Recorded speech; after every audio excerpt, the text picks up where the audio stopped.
Preston's Picks, January 1st, 2025, Lee's Summit, Missouri, USA. All Preston Littlefield ever wanted to do was make something beautiful. As a teenager, he was convinced he could do it through music. The internet made it easy to explore every musical type and style, from classical to modern pop rock. He appreciated well-known songs and compositions by obscure artists. The only requirement for a song to be added to his immense playlist was that it provoked strong emotions. Preston listened in ecstasy for hours with a smile on his face. The very best songs squeezed joyful tears from his eyes. He took piano and guitar lessons to try and reproduce the songs in his collection, but painfully realized he had no natural rhythm. His fingers fumbled over the keys and strings. Reading notes on sheet music was a chore. He put in the recommended practice time, but recognized he had none of the natural talent shown by other students at the music studio. Preston finally concluded that playing an instrument was not for him. He still desperately wanted to be a musician, so he joined his high school's 50-member choir. Other than his enthusiastic expression, he looked unremarkable standing on stage with his choir mates. But he struggled so much with pitch, the director asked him to keep his volume down. Halfway through the year, a subgroup of choir members toyed with the idea of forming their own group that could perform at parties. One member played piano and another played drums. Preston talked his way into the group based mainly on his excitement and boundless knowledge of artists and songs. Their after-school practices consisted of harmonizing a few current hits and dreaming of their own chart topper. "Somebody needs to come up with a song for us," the piano player suggested. Preston volunteered without a second thought and called, "I can do it." He went home, imaging himself as a great songwriter and the secret to the group's future success. He sat at his keyboard once used for piano lessons, determined to pluck out a catchy melody. He ran his fingers up and down, changing up the timing between notes. Nothing sounded good unless he happened to tap out a tune he already recognized. "Maybe I'll start with the words and then come back to putting notes around them," Preston said to himself. He sat with a piece of paper and tried to rhyme lines with a simple meter. Everything he produced sounded like a silly nursery rhyme you might sing along to a Twinkle, Twinkle, Little Star melody. Preston did not want to return to his singing group empty-handed or with a horrible song, so he turned to his choir director, Ms. Mattis, for help. They had a trusting relationship based on their shared love of discovering great music. Preston introduced Ms. Mattis to the unusual style of singer Judy Sill. Ms. Mattis shared with him songs from guitarist Nick Drake. She also asked Preston's advice on pieces the choir should perform. "Have you ever tried writing your own song?" Preston asked when he found his teacher in the choir room during lunch. "I've played around a little," she answered with a smile. "Nothing serious. Writing good songs is really hard." "Yeah, I've been trying. I thought I could find some notes that fit together. I know I'm not a good singer, but I was hoping I could create something amazing, like maybe I had a gift." Ms. Mattis looked back at him sympathetically. "You should keep trying, but don't get too discouraged if you're not an amazing songwriter. I already know you have one of the best ears for music I've ever met. You instantly recognize beautiful music. That's a gift you can enjoy forever." Preston nodded but left their conversation feeling dissatisfied. He continued plucking and rhyming for a while, but never did produce anything he was not embarrassed to share with his choir mates. The little group with big dreams sang at a couple of school dances and local church events. When the school year ended, they went their separate ways, hardly remembering they intended to be famous. Preston graduated from high school with his love of music intact, but with a new acceptance that he would not leave his mark on the world as a musician. He started college at the University of Kansas with no clear plan for what to study. He registered for available classes that looked fun and interesting. One of them was called Art Appreciation. Before the art class, Preston's exposure to paintings and sculpture was limited. He could identify the Mona Lisa, but that was about it. His art professor, Kevin Carmenas, showed photos in class of artwork Preston never knew existed. He stared at the images like he was seeing in color for the first time. They inspired him to look up more examples on the internet and visit the university's art museum. He sat in the museum for hours, staring at some of the installations. They gave him the same deep feelings he experienced when listening to exceptional songs.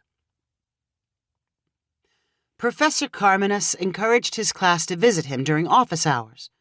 The only student who did was Preston. They held long conversations about artists Preston was newly discovering and the professor had known for years.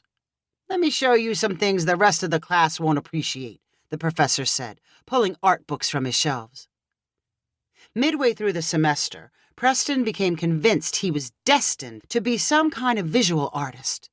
He declared art as his major and registered for introductory painting and sculpture classes. When they began, he found himself surrounded by students who had been drawing and crafting most of their lives. He had none of their gifts. He could not translate simple objects into ink or clay representations. He had no feel for a paintbrush. When he switched from realistic to abstract images, his colors and shapes clashed into something lifeless. While he struggled, Preston readily admired the talent around him. He was a sensitive antenna, and when he saw anything that sparked an emotional feeling, he was quick to compliment whoever created it. He passed his classes mostly because of the relationships he developed with his instructors.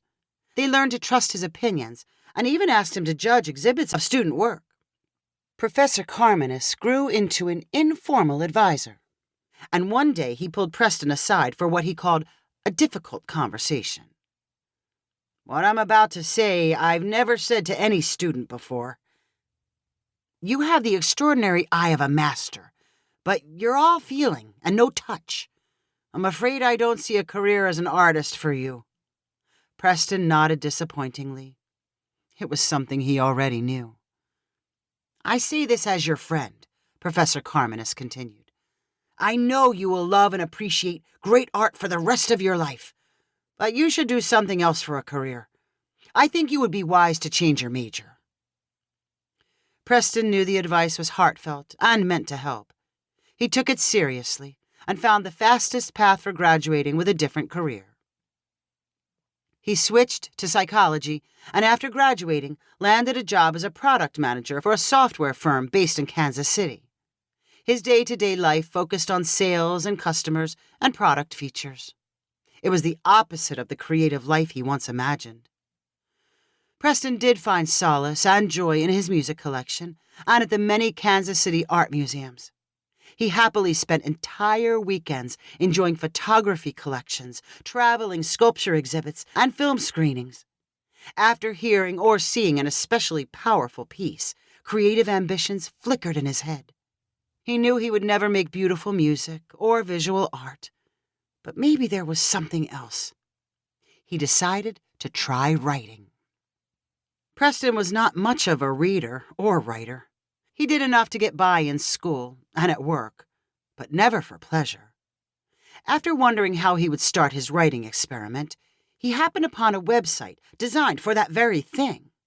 It provided story prompts and encouraged users to let their imaginations run wild. Preston wrote down some of the prompts and tried to brainstorm plots and characters. They did not come easily. Neither did sentences. His attempted stories were less than 500 words long. He typed them into an outline form and awaited feedback from other wannabe writers. As Preston clicked around the writing website, he stopped to read stories submitted by others. He marveled at how creative and entertaining some of them were. He quickly forgot about his own writing attempts as he discovered how much he enjoyed commenting on better stories.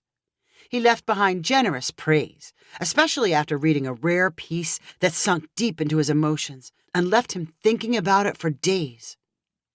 Preston found other websites dedicated to writing. They were filled with everything from essays to poems by countless aspiring writers eagerly awaiting feedback. Preston found critiquing so fun, he spent chunks of his workday sneaking off to one corner of the internet or another in hopes of uncovering written gems. He became fast at sorting out the very good from the mediocre, and moved from shorter works to full-sized books, both published and unpublished. After a year and a half and hundreds of reviews, he became one of the most recognized profiles on sites like Goodreads, Medium, and Wattpad.